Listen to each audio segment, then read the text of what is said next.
कर्म फल जैसी करनी वैसी भरनी। बेटा बनकर, बेटी बनकर, दामाद बनकर और बहू बनकर कौन आता है जिसका तुम्हारे साथ कर्मों का लेना देना होता है।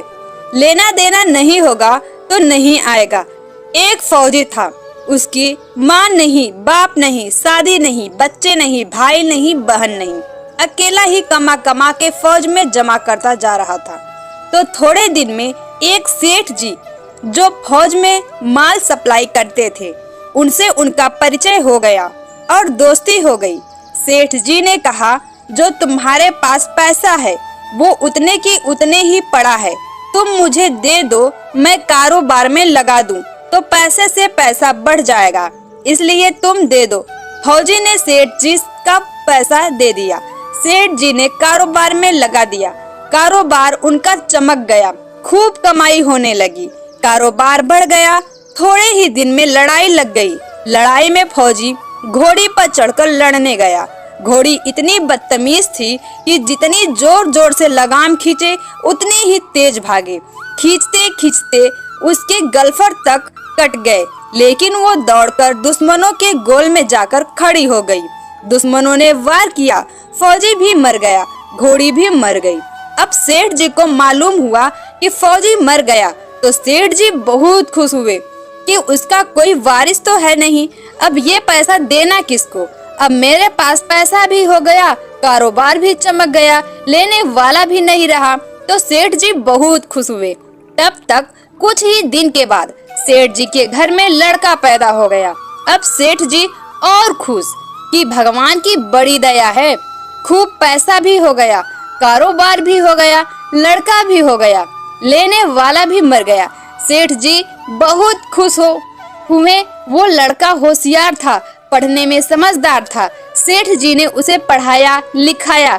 जब वह पढ़ लिख कर बड़ा हो गया तो सोचा कि अब ये कारोबार संभाल लेगा, चलो अब इसकी शादी कर दे।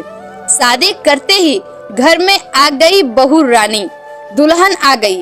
अब उसने सोचा कि चलो बच्चे की शादी हो गई, अब कारोबार संभालेगा।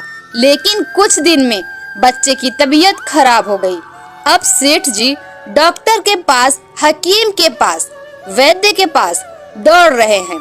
वैद्य जी जो दे रहे हैं, दवा खिला रहे हैं और दवा असर नहीं कर रही।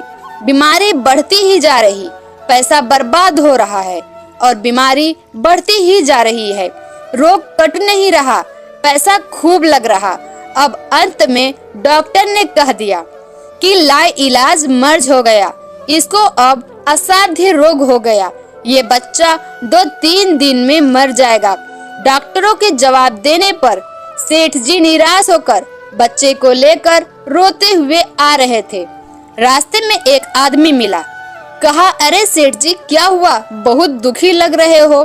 सेठ जी ने कहा, यह बच्चा जवान था, हमने सोचा बुढ़ापे में मदद करेगा, अब ये बीमार हो गया। शादी होते ही हमने इसके लिए खूब पैसा लगा दिया, जिसने जितना मांगा उतना दिया, लेकिन आज डॉक्टर ने जवाब दे दिया अब ये बचेगा नहीं, असाध्य रोग हो गया, लाइलाज मर्ज है, अब ले जाओ, घर 2-3 में मर जाएगा। आदमी ने कहा, अरे सेठ जी तुम क्यों दिल छोटा कर रहे हो, मेरे पड़ोस में वैद्य जी दवा देते हैं, 2 आने की पुड़िया खाकर मुर्दा भी उठकर खड़ा हो जाता है, जल्दी से तुम वैद्य जी की दवा ले आओ। सेठ जी दौड़कर गए, 2 आने की पुड़िया ले आए और पैसा दे दिया। पुड़िया ले आए, बच्चे को खिलाई, बच्चा पुड़िया खाते ही मर गया। बच्चा मर गया। अब सेठ जी रो रहे हैं, सेठानी भी रो रही है और घर में बहुरानी और पूरा गांव भी रो रहा। गांव में शोर मच गया कि बहुरानी सेठ की कमर जवानी में टूट गई। सब लोग रो रहे हैं। तब तक एक महात्मा जी आ गए। उन्होंने कहा, भाई क्यों रोना धोना। लोग बोले, इस सेठ का एक ही जवान लड़का था, वो भी मर गया, इसलिए सब लोग रो रहे हैं, सब दुखी हो रहे हैं। महात्मा बोले, सेठ जी रोना क्यों। सेठ महात्मा, जिसका जवान बेटा मर जाए वो रोएगा नहीं तो क्या करेगा। महात्मा तो आपको क्यों रोना? सेठ, मेरा बेटा मरा तो और किसको रोना? महात्मा, और उस दिन तो आप बड़े खुश थे। सेठ, किस दिन? महात्मा, फौजी ने जिस दिन पैसा दिया था। सेठ, हाँ, कारोबार के लिए पैसा मिला था तो खुशी तो थी। महात्मा, और उस दिन तो आपकी खुशी का ठिकाना ही नहीं था। सेठ, किस दिन? महात्मा, अरे जिस दिन फौजी मर गया, सोचा कि अब तो पैसा भी नहीं देना पड़ेगा, माल बहुत हो गया, कारोबार खूब चमक गया, अब देना भी नहीं पड़ेगा, बहुत खुश थे। सेठ, हाँ महाराज, खुश तो था। महात्मा, और उस दिन तो आपकी खुशी का ठिकाना ही न था, पता नहीं कितनी मिठाइयाँ बट गई। सेठ, किस दिन? महात्मा, अरे जिस दिन लड़का पैदा हुआ था। सेठ, महाराज, लड़का पैदा होता है तो सब खुश होते हैं, मैं भी हो गया तो क्या बात। महात्मा, उस दिन तो खुशी से आपके पैर जमीन पर नहीं पड़ते थे। सेठ, किस दिन? महात्मा, अरे जिस दिन बेटा ब्याहने जा रहे थे। सेठ, महाराज, बेटा ब्याहने जाता है तो हर आदमी खुश होता है, तो मैं भी खुश हो गया। महात्मा, तो जब इतनी बार खुश हो गए तो जरा सी बात के लिए रो क्यों रहे हो? सेठ, महात्मा, ये जरा सी बात है, जवान बेटा मर गया, ये जरा सी बात है। महात्मा, अरे सेठ जी, वही फौजी पैसा लेने के लिए बेटा बनकर आ गया, पढ़ने में, लिखने में, खाने में, पहनने में और शौक में, श्रृंगार में जितना लगाना था लगाया, शादी ब्याह में सब लग गया और ब्याह दर ब्याज लगाकर डॉक्टरों को दिलवा दिया। अब जब 2 आने पैसे बच गए, वो भी वैद्य जी को दिलवा दिए और पुड़िया खाकर चल दिया। अब कर्मों का लेना देना पूरा हुआ।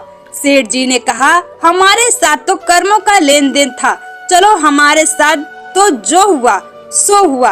लेकिन वो जवान बहू रानी घर में रो रही है, जवानी में उसको धोखा देकर विधवा बनाकर चल गया।